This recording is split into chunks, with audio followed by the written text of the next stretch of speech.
আগে এই ভিডিওটা দেখেন। হাসনাত আব্দুল্লাহ, লুঙ্গি ডান্স কোন সিনেমার গান?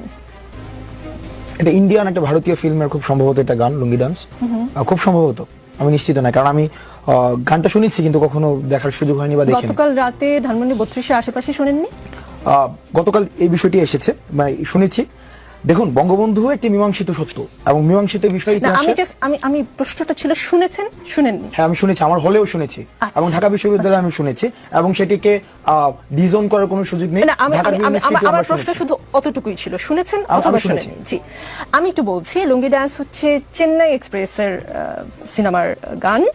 এটা 2013 সালে মুক্তি পেয়েছে সিনেমাটি, এবং এই গানটিতে কণ্ঠ দিয়েছেন হানি সিং নামে একজন গায়ক, এবং এই গানটি রজনীকান্তকে ট্রিবিউট করে এই গানটি করা। মানে তারা তাদের সিনিয়র অভিনেতাদেরও এতটাই সম্মান দেন যে এইরকম একটা বড় সিনেমায় শুধুমাত্র তাকে ট্রিবিউট করে একটি গান করা হয়েছে।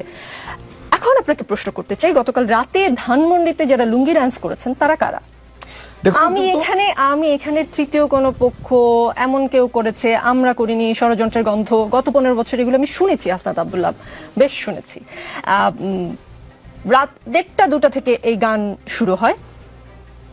আমাদের সংবাদকর্মী ছিলেন সেখানে 2-3 ঘন্টা বা তারও বেশি সময় ধরে চলে। এতক্ষণ পর্যন্ত আপনাদের কানে খবরটি যায়নি এবং আপনারা এসে সেটা থামানোর চেষ্টা করেননি। এইটা কি আসলে আমাকে বিশ্বাস করতে বলেন? মাইয়ার খুব লাগিছে লুঙ্গি ডান্স নিয়ে দেখতেছি। দাঁড়াও মাইয়া, তোমার ড্যাডির লুঙ্গি খুলে দিচ্ছি, আসো। লুঙ্গি ডান্স কেন দেওয়া যাবি না? শেখ মুজিবকে খুব বেশি বুঝে গেছো না? হ্যাঁ, এই যে বুঝে রাখেন, বুঝছেন, এই যে আওয়ামী লীগ কলে ফিরে আসবে এই যে সংখ্যালঘুর ঘাট ধরে আর নারীর ঘাট ধরে, বুঝছাও তো, এইগুলারে আগে সাইজ করে রাখতে হবে।